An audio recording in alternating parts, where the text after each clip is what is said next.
नमस्कार, let's make सारा दिन में आपका स्वागत है। इस कार्यक्रम में हम दिन भर की खबरों के विश्लेषण के साथ आपके सामने प्रस्तुत होते हैं। आज हम बात करने वाले हैं कि राजस्थान में आज से ठीक 2 साल पहले पुरानी सरकार द्वारा नए जिले बनाने की घोषणा की गई थी। अब उन नए जिलों में कितनी आज तरक्की हुई है या कौन कौन से वहां नए कार्यालय खुल पाए हैं और क्या सही में उस निर्णय का धरातल पर कोई असर पड़ा है, इन सब बातों पर चर्चा के लिए हमारे साथ हैं वरिष्ठ पत्रकार और राजनीतिक विश्लेषक अनंत मिश्रा जी। अनंत जी, स्वागत है आपका। नमस्कार। 2 साल पहले 7 अगस्त के दिन ही पुरानी सरकार ने घोषणा की कि राज्य में 19 नए जिले बनाए जाएंगे और आधार यह दिया गया था कि प्रशासन में आसानी हो सके। क्या वास्तव में आज प्रशासन में उससे कोई सहूलियत हुई है या अभी भी वही ढाक के तीन पात है? देखिए, 2 साल का अगर हम विश्लेषण करें, जी एक तरह से कहें पोस्टमार्टम करें हम्म, कि विकास की रफ्तार कैसे सरकारें चलती हैं। जी तो जब 2 साल पहले 7 अगस्त के दिन अशोक गहलोत सरकार ने राज्य में 19 जिलों की घोषणा की थी जी कि राजस्थान देश में सबसे बड़ा क्षेत्रफल के हिसाब से देश है। और यहाँ जो इतनी दूरियां हैं उसके लिए लोगों को परेशानी होती है और प्रशासनिक जो व्यवस्थाएं हैं उसको सुचारू करने के लिए 19 नए जिलों की घोषणा की थी। जी निश्चित रूप से वो चुनाव से पहले की घोषणा थी, उस पर अमल नहीं हो सकता था। भारतीय जनता पार्टी ने उस समय आरोप लगाया कि अशोक गहलोत सरकार राजनीतिक फायदा लेने के लिए ये नए जिलों की घोषणा की है। जी कितना फायदा मिलता है, इससे पहले भारतीय जनता पार्टी की सरकारों ने भी चुनाव से पहले कई घोषणाएं की और अमूमन हर सरकार ये घोषणा करती है, लोक लुभावन वादे करती है, आने वाली जो चुनाव है उसके लिए दावे भी करती है कि हम ये करेंगे हमारी सरकार आई तो। खैर, उस सरकार ने जब घोषणा की कि 19 नए जिले बनेंगे, उसका उस समय बहुत स्वागत भी हुआ, कुछ हलकों में विरोध भी हुआ। जो और 19 के अलावा जो कई कस्बे थे, जिले थे, बड़े कस्बे या शहर थे, जिनकी अपेक्षा थी कि जिले में उनका भी नंबर आएगा, जी लेकिन नहीं आया। चुनाव के समय विरोध भी हुआ, सब कुछ हुआ, सरकार बन गई, भारतीय जनता पार्टी की सरकार आ गई। अब भारतीय जनता पार्टी ने एक कमेटी बनाई कि हम इनकी समीक्षा करेंगे कि वाकई जिलों की जरूरत है या नहीं है। हर सरकार अपने हिसाब से जो आखिरी के 6 महीने होते हैं दूसरी सरकार के, उनके कामों की समीक्षा करती है और कई उसमें से फैसले बदल देती है। लिहाजा भारतीय जनता पार्टी ने भी जब ये छानबीन करके और ये लगा कि नहीं, 19 में से 11 जिलों की जरूरत नहीं है, 11 जिले सिर्फ चुनावी फायदा लेने के लिए बनाए, उन्होंने 8 जिलों का अस्तित्व में रखा कि 8 जिले रहेंगे। लेकिन आज जब देखते हैं कि उन 8 जिलों की क्या व्यवस्था है, 20 महीने आज भारतीय जनता पार्टी की सरकार को हो गए हैं और बहुत अधिकांश जिलों में ऐसी स्थिति है कि ना तो उनके प्रशासनिक भवन है। प्रशासन क्या, जब जिला होता है ना कोई भी, तो जिला कलेक्टर, एसपी, जिला परिवहन अधिकारी, जिला रसद अधिकारी, जितने भी कार्यालय होते हैं वो सब ज्यादातर कलेक्ट्रेट में होते हैं, अधिकांश कार्यालय। तो आलम यह है अभी कि 20 महीने बाद भी वहां पर बहुत सभी के जिलों में ना तो कलेक्टर के भवन बन पाए। कई जगह ऐसी स्थिति है कि वहां जमीन का आवंटन नहीं हुआ, कहीं है कि बजट का आवंटन नहीं हुआ। खैरताल तिजारा जो जिला बनाने की घोषणा की है, वहां अधिकांश प्रशासनिक कार्यालय धर्मशाला में चल रहे हैं या किराए के और भवनों में चल रहे हैं। तो सवाल ये उठता है कि वो चाहे कांग्रेस सरकार ने उसकी घोषणा की थी, लेकिन भारतीय जनता पार्टी सरकार ने जिन जिलों को अस्तित्व में रहने लायक माना, उसकी अनुमति प्रदान की, उन जिलों की सुध तो अब सरकार को लेनी होगी। मतलब ये जो कांग्रेस और बीजेपी अलग अलग सरकारों के दौर में जिलों की घोषणा और फिर कुछ जिले रद्द करना, क्या ये सही में धरातल पर जनता को कुछ फायदा देगा या केवल राजनीतिक खींचतान और राजनीतिक रस्साकसी की ही भेंट चढ़ जाएगा? नहीं, देखिए, अगर जो जिस मंशा से बनाए गए थे, मंशा उसकी राजनीतिक फायदा हो सकता है चुनाव के समय, लेकिन वास्तविक जो मंशा थी, राजस्थान पूरे देश में सबसे बड़ा क्षेत्रफल के आधार पर है और दूरियां इतनी दूर, एक एक कस्बे से दूसरी अगर आप जिले में जाते हो, जैसे कोटपुतली था जो जयपुर, अब जो कोटपुतली वाला जयपुर आता, ट्रैफिक इतना होता। तो ये जो इसका विकेंद्रीकरण, जिलों को आप, और 33 जिले थे उनको अशोक गहलोत सरकार ने 52 जिलों में बांटा, लेकिन भारतीय जनता पार्टी ने 8 जिले रखे, 41 रहे। तो मंशा उसकी यही थी कि लोगों को फायदा हो। जिन लोगों को जिला मुख्यालय जाने के लिए टाइम लगता है, उनके पैसे खर्च होते हैं, छुट्टी लेनी पड़ती है छोटे छोटे कामों के लिए, तो क्यों नहीं उसका हम उनको नजदीक की जगह में जो बड़ा शहर है या कस्बा है उसको जिला बना के दी जाए। तो मंशा ठीक थी, लेकिन मंशा जब तक कागजों में है तब जी तक वो मंशा ठीक नहीं लगती। कागजों में तो बहुत सी योजनाएं होती हैं जो कागजों में रहती है, वो व्यवहारिक धरातल पे जब उतरेंगी, जिस उद्देश्य से जिलों का गठन किया गया था, वो अगर विकास के भवन नहीं होंगे, अधिकारी आ गए, अधिकारियों को बैठने की जगह नहीं है, तो जो पब्लिक को फायदा होना चाहिए था, अभी 20 महीने में अगर उनको उस जिला होने का अस्तित्व नहीं पता चल रहा कि ना कलेक्टर के बैठने की बिल्डिंग ही नहीं है, कलेक्ट्रेट ही नहीं है, तो जिले को क्या, ठीक है घोषणा हो गई, जिला बन गया, कुचामन डीडवाना अलग बन गया, ठीक है, आज भी वहां के जो लोगों को अगर नागौर भागना पड़ता है, तो वो जो जिस कारण से किया गया था, वो अभी इस जमीन पर नहीं उतरता दिख रहा, और नहीं उतरता दिख रहा, इसके लिए दोषी कौन है?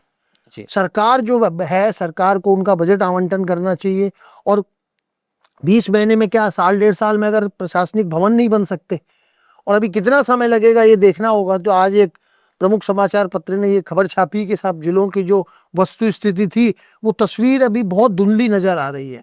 पता नहीं अभी कितना, अभी तो आवंटन, बजट आवंटन अगर नहीं हुआ तो बजट आवंटन होगा, फिर जमीन देखी जाएगी, फिर बिल्डिंगों के लिए ठेके होते हैं, टेंडर होते हैं, तो कई अभी प्रक्रियाएं गुजरनी है।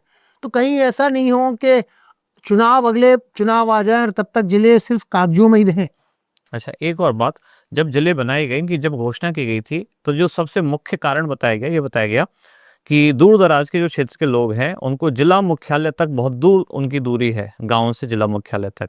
जैसे कि एक उदाहरण देता हूँ, नागौर जिले में से बनाया गया डीडवाना कुचामन, तो कहा कि उनको बार बार नागौर आने की जरूरत ना पड़े, लेकिन अब भी डीडवाना कुचामन के ज्यादातर काम नागौर से ही हो रहे हैं। केवल कलेक्टर और एसपी ऑफिस बनाने से ही जिला नहीं बन जाता, तो बाकी के भी कार्यालय अभी बनने बाकी हैं। नहीं, वो मैंने वही कहा ना कि सबसे बड़ी जो समस्या भवन की है, कार्यालय कहाँ जाएगा? कुछ जगहों पे जो अभी 8 जिले बने हैं, उनमें कुछ जगह तो किराए के भवन लेके आपने कर लिया, लेकिन कलेक्ट्रेट के लिए या बड़े कार्यालयों के लिए बिल्डिंग जो बड़ी होनी चाहिए, भवन छोटी सी में अगर चल रहा है तो लोगों को परेशानी तो होंगी। जो परेशानियां हो, उदाहरण के लिए मैं एक समझाऊं कि राजस्थान का जो क्षेत्रफल है 3,42,000 वर्ग किलोमीटर है, जी। पूरे देश में सबसे बड़ा है। उत्तर प्रदेश, उसका क्षेत्रफल 2,43,000 है, मतलब राजस्थान से 99,000 वर्ग किलोमीटर कम, लेकिन वहां 75 जिले हैं। आप कल्पना करिए कि राजस्थान से 1 लाख वर्ग किलोमीटर उसका एक एरिया कम है, और जिले हैं उससे लगभग 2.5 गुने, जी। लगभग 75 जिले हैं, दुगने जिले हैं। तो दुगने जिले हैं तो निश्चित रूप से उत्तर प्रदेश में जो 40-50 किलोमीटर की दूरी पर व्यक्ति को जिला मिल जाता है, उसको 100 किलोमीटर नहीं भागना पड़ता। लेकिन राजस्थान में विषम स्थिति है, और फिर जो जैसे आप जैसलमेर, बाड़मेर, कुछ इलाके ऐसे हैं जहाँ दूर दराज हैं, वाहन नहीं मिलते, वहाँ उनको बसें नहीं मिलती। तो वो जो परेशानी का सबब था, वो सिर्फ ये नहीं कि कांग्रेस सरकार ने उसको समझा, भारतीय जनता पार्टी की जो पहले सरकारें रही उन्होंने भी नए जिले बनाए हैं, वसुंधरा राजे के कार्यकाल में भी नए जिले बने हैं, लेकिन अशोक गहलोत की सरकार ने जो 19 जिले एक साथ बनाए, उसको लेकर एक हुआ कि इतनी एक साथ क्या चुनावी घोषणा के लिए किया।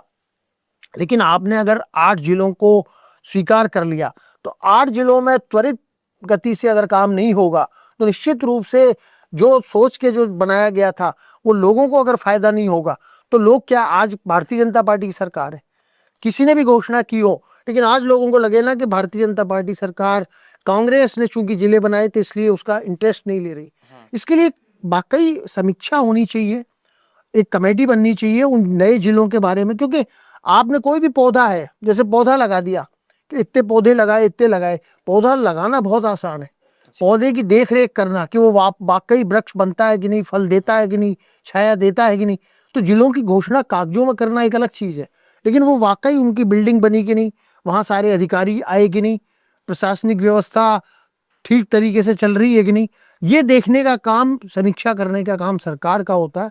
और सरकार को एक कमेटी बनानी चाहिए उच्च अधिकारियों की, जो इसकी समीक्षा करें, और जो बाधाएं आ रही हैं, मान लो जमीन नहीं मिल रही, अब जमीन, सरकारी जमीन अगर कोई पड़ी होगी तो वो होगी, और नहीं अगर सरकारी जमीन है तो सरकार को खरीदनी पड़ेगी, सरकार खरीद के भी बनाती है।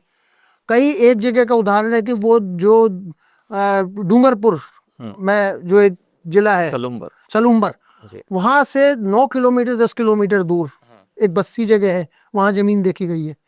तो आपने अगर जिले के लिए, और वहां से आप 10 किलोमीटर 12 किलोमीटर अगर दूर देख रहे हो, जयपुर जैसे में तो 12 किलोमीटर का कोई महत्व नहीं होता, देखिए सलूम्बर जैसी छोटी जगह में अगर सलूम्बर से आप 15-10 किलोमीटर दूर जाकर बिल्डिंग बनाओगे तो वही जो प्रशासनिक व्यवस्था है कि लोगों को आने जाने की, तो इन सब की जो कठिनाइयां आ रही हैं, जो समस्या आ रही है, चाहे वित्तीय संकट है या वित्तीय संकट में नहीं कहूंगा, अगर वित्तीय कोई मामला है कि उसकी स्वीकृति नहीं मिल पा रही, बजट जब उसको आपको बिल्डिंग का भी आवंटन करना पड़ेगा, सारी बिल्डिंगें बनेंगी, जितनी भी बिल्डिंगें बनेंगी उसके लिए बजट भी आवंटन हो और उसकी क्रियान्वयन के लिए समीक्षा भी हो कि वो एग्जीक्यूट हो रहा है कि नहीं, क्रियान्वित हो रहा है कि नहीं है।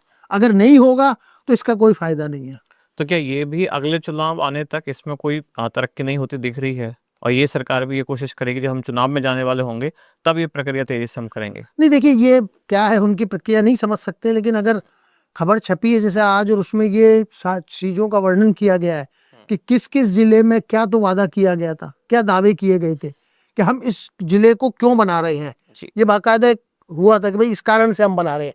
और अब तक उसमें 20 महीने में या सरकार कह सकती है कि अभी साहब हमने समीक्षा की, अभी साल भर ही हुआ है, लेकिन प्रशासनिक जो भवन है वो बनने का काम शुरू हो जाना चाहिए था। सरकार आए 20 महीने हो गए, आपने कहा कि क्या अगले चुनाव तक सरकार ये सोच रही है कि हम अगर अगले चुनाव में, मैं नहीं मानता इसको, क्योंकि जैसे अशोक गहलोत सरकार ने जब घोषणा की 19 जिलों की, क्या हुआ, बहुत से जो जिले बनाए जहां की घोषणा की, जैसे अजमेर को काट के ब्यावर बनाया, वहां भी पार्टी हार गई।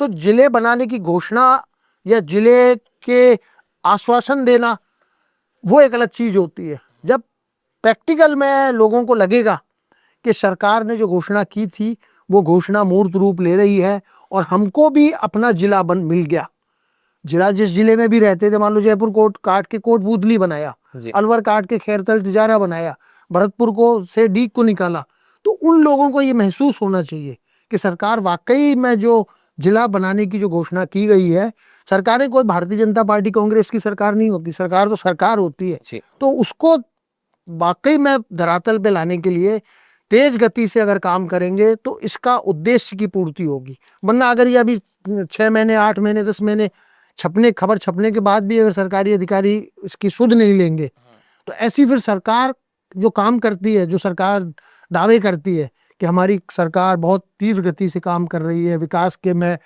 अर्थ की पैसे की कोई कमी नहीं होनी दी जाएगी, लेकिन आज जो समाचार पत्र में रिपोर्ट छपी है उसमें तो है कई जगह बजट आवंटन नहीं हुए, जमीन नहीं है, धर्मशाला में चल रहे हैं। तो ये सरकार के सोचने का विषय होना चाहिए। तो इसमें संसाधनों की कमी आपको लगती है या फिर सरकार की मंशा की कमी लगती है? नहीं देखो, संसाधनों की अगर जब बजट बना घोषणा की गई थी, जो सरकार पिछली सरकार ने घोषणा की, तो 19 जब नए जिले बनाए तो ये उसका बजट प्रावधान तो रखा ही गया होगा ना, सोचा गया होगा ना कि इसके लिए पैसा कहाँ से आएगा, जितनी नई बिल्डिंगें बनेंगी, जो भी आधारभूत जो ढांचा खड़ा होगा जिले के लिए, उसके पैसे की व्यवस्था। और जब नई सरकार जो आई उसने जब 8 जिलों को माना कि 8 जिले तो होने ही चाहिए, इतने बड़े क्षेत्रफल के हिसाब से प्रशासनिक कामकाज को जब हम सुचारू रूप से चलाना चाहते हैं और जनता में ये संदेश जाए कि पिछली सरकार ने जो घोषणा की थी उसको भारतीय जनता पार्टी की सरकार भी आगे ले जाना चाहती है, तो बजट की व्यवस्था तो करनी पड़ेगी। बजट तो सरकार ही व्यवस्था करेगी ना जी। तो बजट की और मंशा है, जब आपने स्वीकार करते हो कि भाई इसको हम चलाए रखना चाहते हैं तो आपको पैसा भी देना पड़ेगा। और कोई भी काम है, अगर वहाँ जो भी 8 जिले हैं वहाँ बिल्डिंगों का काम अगर जितना लेट होगा उतना पैसा लगेगा, उतना पैसा बढ़ेगा, उसकी लागत बढ़ेगी और लोगों में एक संदेश जाएगा कि सरकार, जो आपने कहा ना कि सरकार की मंशा ठीक नहीं है, तो सरकार की मंशा जब इन जिलों को अस्तित्व में रखने की है तो सरकार को उसी अनुरूप काम करना चाहिए। तो क्या ये घोषणा जो हुई जिलों की, 19 जिलों को हुई पहले, फिर 8 रह गए, ये घोषणाएं जल्दबाजी में हो गई बिना पूरा ग्राउंड रिपोर्ट या ग्राउंड वर्क तैयार किए बिना, और अब इसी कारण उसमें विलंब हो रहा है? देखिए, ये जो उस समय जो घोषणाएं की थी, आप सबको पता है कि चुनाव का समय था, चुनाव के समय घोषणाएं की गई थी। बेहतर होता है कि वो जो घोषणाएं की गई थी वो जब अगस्त में की, चुनाव से 3 महीने पहले की, तो 2 साल पहले की जाती। और पिछली सरकार जिसने 19 जिले बनाने की घोषणा की थी, अगर वो आते ही 2018 में जब सरकार बनी और 19 में आते ही घोषणा कर देती और अपने कार्यकाल में उन सब जिलों को अस्तित्व में लाकर जाती तो शायद उसको राजनीतिक फायदा होता। पब्लिक को लगता है आज की तारीख में कि अगर चुनाव से पहले आप घोषणा करते हो ना तो वो चुनावी वादे हैं, चुनावी लोक लुभावन है, वो चाहे भारतीय जनता पार्टी करे चाहे कांग्रेस करे, लेकिन जो हो गए वादे, जिसको सरकार ने, मंत्रिमंडल ने उसको मंजूरी दे दी, तो उन घोषणाओं को उनको क्रियान्वित करने के लिए अब सरकार को तीव्र गति से काम करना चाहिए। बिल्कुल। ये जो आपने बात कही, पब्लिक अब सब जानते हैं, एक कहावत है कि पब्लिक सब जानती है, तो पब्लिक भी ये बात समझ गई है, चुनाव से पहले जब घोषणा की जाती है, तो ये हमारे फ़ायदे के लिए नहीं, नेता अपने फ़ायदे के लिए करते हैं। तो क्या इसी कारण सरकार को भी, पुरानी सरकार को, चुनाव में हार का मुँह देखना पड़ा? नहीं, देखिए, ये मैं ये नहीं मानता कि एक जिलों की घोषणा पूरी नहीं हो पाई इसलिए सरकार मेरे को कहने हार का का। मतलब इस डिसीजन का फ़ायदा नहीं मिला। कई कई उसमें फैक्टर काम करते हैं। कोई भी सरकार जीतती है या हारती है, उसमें एक फैक्टर का नहीं होता। उसमें सरकार के खिलाफ जो एंटी इनकम्बेंसी बनती है वो तमाम चीज़ों से बनती है। चाहे आप रोजगार उपलब्ध नहीं करा पाए, चाहे आपके कानून व्यवस्था की जो स्थिति है वो ठीक नहीं है, आप जो विकास की आपने वादे किए थे कि हम इस जिले में कॉलेज खोल देंगे, यूनिवर्सिटी खोल देंगे, अस्पताल खोल देंगे, अगर वो चीज़ें पूरी नहीं होती, या कई सरकारों में ये होता है कि काम बहुत अच्छे कर रही हैं लेकिन उनके नेताओं पर, उनके मंत्रियों पर भ्रष्टाचार के आरोप लगते हैं, तो पब्लिक में वो भी इमेज जाती है कि नहीं साहब, सरकार काम तो कर रही है लेकिन इसमें भ्रष्टाचार ज्यादा हो रहा है। और भ्रष्टाचार जब उजागर होता है तो उसका जो प्रतिफल होता है वो चुनाव के नतीजों में देखने को मिलता है। तो एक जिलों की घोषणा अगर पूरी नहीं हुई, इससे सरकार हार जाए, वो संभव नहीं है। उसमें कई फैक्टर काम करते हैं, और जब पब्लिक में एक इमेज बनती जाती है कि भाई सरकार ने जो कहा था वो कर रही है, तो उसको सरकारें रिपीट होती हैं। बहुत से राज्य हैं देश में जहाँ पे सरकारें 2-2, 3-3, 4-4 बार से रिपीट हो रही हैं। अच्छा, इसमें एक और बात हुई है कि अभी तक धरातल पे सकारात्मक प्रभाव का तो पता नहीं कितना हुआ है, एक नकारात्मक प्रभाव ज़रूर देखा गया है। जहाँ-जहाँ जिले बनने की घोषणा हुई है, उन क्षेत्रों में ज़मीन के दाम, आस-पास के जो क्षेत्र हैं, एकदम से कीमतें बढ़ गई। जैसे मान लो कोई भी एक जिला, और पता चला कि यहाँ जिला मुख्यालय बनेगा, यहाँ कलेक्टर ऑफिस बनेगा, आस-पास का जो क्षेत्र है, सब में ज़मीन के दाम बढ़ गए, और जो वहाँ के स्थानीय लोग हैं, अब ज़मीन खरीदने में एक तरह से अक्षम हो गए। नहीं, ये तो देखिए, विकास के साथ कुछ फायदे हैं तो कुछ नुकसान भी हैं। जी। आज विकास बनेगा, कहीं सड़क बनती है तो किसानों की जमीन ली जाती है, कहीं रेलवे की जो लाइन बिछती है तो किसानों से जमीन ली जाती है, फ्लाईओवर बनते हैं उसके लिए भी कुछ मकानों को तोड़ा जाता है, सड़क चौड़ी करने पड़ती है, मकानों और दुकानों को तोड़ा जाता है। ये विकास के साथ में कुछ चीजें ऐसी हैं कि जो आपको नुकसान झेलना पड़ेगा। बांध बनता है कहीं तो जमीन किसानों की ली जाती है। तो ये कोई कारण नहीं है कि विकास के लिए जो ऐसी चीजें होती हैं कि जिससे जनता को नुकसान होता है, उसका मतलब नहीं है। लेकिन जो विकास के काम में जो भी चीजें आवश्यक अंग है, जो भी सरकारी तंत्र में है, जमीन के दाम, आपने जो बात सवाल उठाया कि जमीन के दाम बढ़ गए, ये हर जगह होता है। कहीं भी कोई नई चीज होती है ना, तो एक सरकारी जो खेमा होता है, जो सरकार में बैठे उच्च अधिकारी, उनको पता होता है कि यहाँ बिल्डिंग बननी है। जैसे उदाहरण के लिए, इससे अलग हटके बात है, अयोध्या में जब राम मंदिर का निर्माण होने की बात हुई थी, तो बहुत बाद में खबरें आई कि बहुत से नेता अधिकारी जो हैं उन्होंने ज़मीनें खरीद ली कि भाई यहाँ से ये सड़क निकलेगी, यहाँ से ये फ्लाईओवर बनेगा, उसके आसपास की ज़मीनें खरीद ली। और जिस समय उन्होंने, किसानों ने बेची, उनको योजनाओं के बारे में पता नहीं था कि यहाँ कोई, मान लो हॉस्पिटल बनने वाला है या यहाँ कोई होटल बनने वाला है। उन्होंने अपनी जमीन बेच दी, 50,000 रुपए बीघा की जमीन थी, उसने 70,000 में बेच दी। और जैसे ही उसकी घोषणा हुई कि यहाँ अस्पताल बनेगा, यहाँ पार्क बनेगा, यहाँ बिल्डिंग बनेगी, उन जमीनों के दाम आसमान छू गए। तो इन जिलों के साथ भी ऐसी स्थिति हो सकती है कि वहाँ अगर किसी अधिकारियों को पता होगा कि भाई इस कलेक्टेड भवन इस जगह बनेगा, और उसको उन्होंने घोषणा नहीं की, उसके आसपास की जमीनें उनके लोगों ने खरीद ली, और बाद में जब घोषणा होते उसके दाम बढ़ गए। तो ये दाम बढ़ना, देखिए, ये समस्याएं चलेंगी, जो भी विकास के साथ में है उसमें परेशानियां भी लोगों को होंगी। अच्छे के लिए कोई चीज अगर अच्छी होनी जा रही है तो उसमें कुछ कुछ कष्ट होते हैं। अब इसका समाधान आपको क्या लगता है भविष्य में? अंतिम सवाल भाई, ये। समाधान मैंने बताया ना जी। कि जो 8 जिलों के बारे में सरकार ने एक मंत्रिमंडल को मंजूरी दे दी, जो पुरानी सरकार के जो फैसला है उसमें मोहर लगा दी। मोहर लगाने का मतलब वो सरकार का निर्णय हो गया। उसमें जो भी बाधाएं आ रही हैं, वो चाहे जमीन की आ रही हैं, चाहे वित्तीय संकट की आ रही हैं, चाहे और कोई जो उसमें कहीं कोर्ट में मान लो कोई लगी हो किसी जगह कि भाई यहाँ बिल्डिंग नहीं बन सकती, यहाँ ये है, उन सब का निराकरण सरकार को करना चाहिए। और जनता में ये संदेश देना चाहिए कि सरकार ने जो घोषणा की है उसका क्रियान्वयन सही समय पे होगा।